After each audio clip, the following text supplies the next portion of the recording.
Както знаем, София е град, който расте, но не старее. В последните години обаче този непрекъснат растеж води до по-бавно придвижване и натоварен трафик. Ето защо все повече жители на столицата предпочитат да се придвижват с градски транспорт, който спестява време и средства.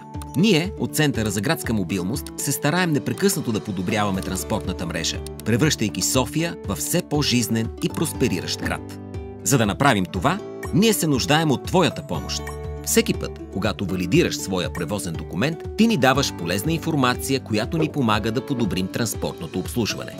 Благодарение на валидациите, ние успяваме да променим мрежата, така че превозните средства да идват на по-кратки интервали, да са съобразени с пътникопотока и да се движат по-бързо.